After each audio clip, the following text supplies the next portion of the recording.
What's up, guys? Welcome back to the recap show for UFC 284 between Alexander the Great Volkanovski and Islam Makhachev. Yes, sir. Me and Priest are here to give you our 3 key burn moments that we saw out of any fight of the night. Could be the early prelims, the main event, main card, any fight that there is a significant burn moment that happened that changed the outcome of the fight. Keep in mind, a burn moment is just a hard time in someone's life that they had to fight to get through to be where they are today. And me and Priest believe that this happens in sports as well, where teams or fighters just have to fight to get the win. So, Priest, kick things off with the first burn moment of UFC 284. My burn moment is Yair Rodriguez lost to Max Holloway.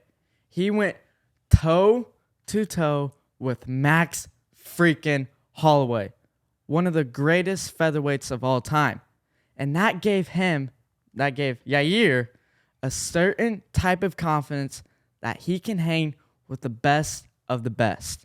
And 2 fights later, becomes the interim featherweight champion of the world. You might be the king of taking burn moments outside of fights. Literally. I feel like every single recap show we sit here and you're picking some fight outside of the fight. But I actually didn't think about that. That was a good burn moment because Yair, I mean, he hung with him. And Max Holloway's arguably one of the best boxers in the UFC. For sure. And Max was cut up super bad against Yair. And it was a super close fight, too. I believe it was 48-47. And then 49-46. Okay, so 248 yeah, 248. Okay, yeah. And then 49-46. Yeah, I mean, I remember watching that fight. I was like, man, is Max going to do it? And I'm kind of a Max fan.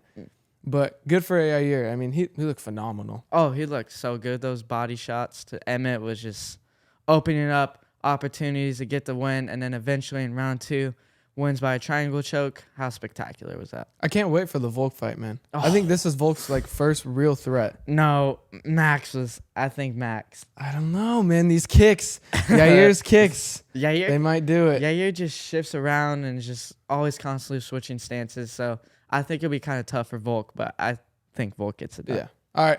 That was burn moment 1. Yeah. Good pick. I didn't even think about that. But I'm going to piggyback off you a little bit. I'm going outside of the fight as well. Uh-oh.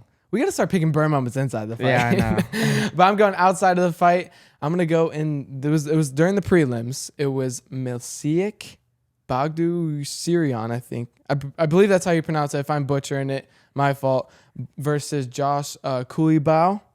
So during the ceremonial weigh-ins, Josh Culibao, he's from Sydney, Australia, fighting in his home country, just living it up, soaking in the moment. On the scale, he was taking videos with the crowd, videoing it, just living in the moment. So after he does his pose, whatever, he walks over to do the face-off with Milcic, and they're just facing off whatever. And then all of a sudden, Milcic just grabs him by his throat. Imagine being grabbed by your throat. Just grabs him by his throat, shoves him back. I would be so mad.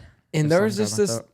I would be furious. I don't know how Josh did this, but after he got grabbed by his throat, he was just laughing, nodding his head like, "Ooh, I'm gonna get you back tomorrow night. I'm not gonna do anything here. I'm not gonna try to fight you here, but tomorrow night in that octagon, I'm gonna take it to you." And that's what he did. He took it to him, and in the second round, Milcic threw like a calf kick, kind of came off a little off balance, fell down to the ground a little bit, tried getting back up, and Josh was just on the neck so quick, threw the hooks in so smooth, and just sunk in that choke, and he didn't even let go.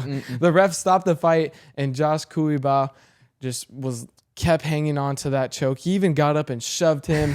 So what a baller. What a baller. It reminded me of the Khabib McGregor fight when Khabib didn't let go of Conor. Yeah, Conor just held. He remembered that. He was like, all right, grab my throat outside of the fight, but when it matters and we were locked in that cage, I won. So good on Josh Culibao. I'm glad that he just didn't do anything, didn't break out into a fight, was just like, yeah, I'm going to do it. So I believe that was the burn moment that Josh Culibao needed to win the fight on Saturday night.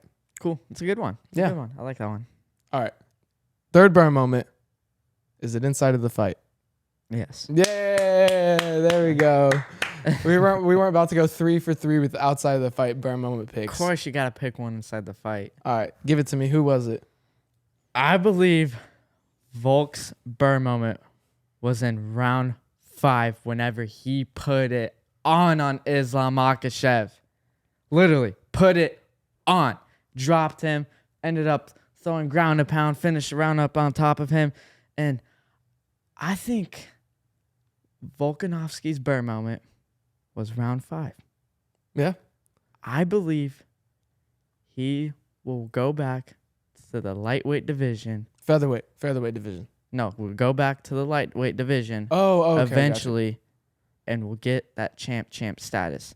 I look for him to fight Yair 45 again, and then if Volkanovski beats Yair, run it back. I just hate how people are saying Islam is pound for pound. Like, dude, he beat someone that went up 10 pounds who's a division lighter than him. How can you be pound for pound? Volkanovski is pound for pound, and he's a people's champ still. I'm so irritated about that, but I can't change a thing. And I'll be curious. I really be curious. So the rankings stupid. come out tomorrow if they will actually put him for pound to pound, because a lot of people thought he lost. I thought he lost. I didn't think Islam won the fight. I thought it was 3 rounds to 2. I think Volk won 3 and 5. Islam won 1 and 4. And I think number 2 was just the pick'em round. Mm-hmm. And I think Volk, number 1 criteria is damage. And so I think he did a lot of damage. Mm-hmm. But I do agree with you on that Burr moment. I think that's a Burr moment that if he goes back and wins this belt at the lightweight division, he needed that 5th round to absolutely put it on Islam. Islam was wilting. You could see it in his face. He just wanted to quit. He wasn't going to try to get up. He was just going to lay on his back and ride out the fight.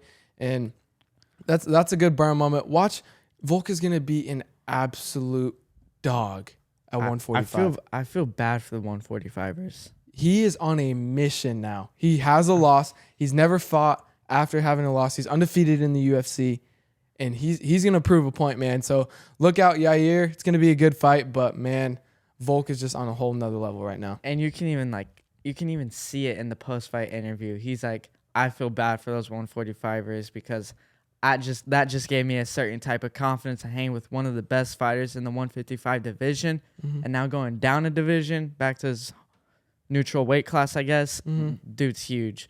But watch Look out, out. 145ers. Yeah, I think he's gonna run through Yair, and I think he's gonna go back up and he'll beat Islam. Oh, 100%. He's got the style to it. Now he knows what to expect. His wrestling defense is on point.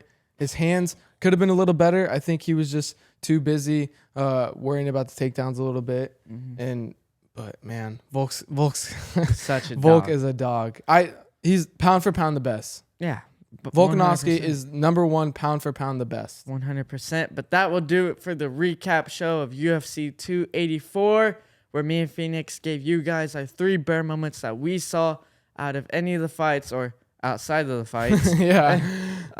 Like always, please visit my foundation at priestjamesfoundation.org. Again, priestjamesfoundation.org to understand why this is called the Burn Factory. And we got a new episode this week. That's right. Lexi Pantera is coming out.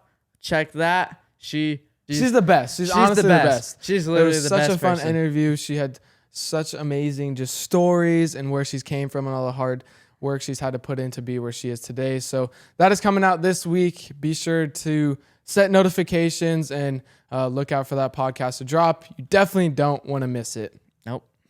We'll see you guys.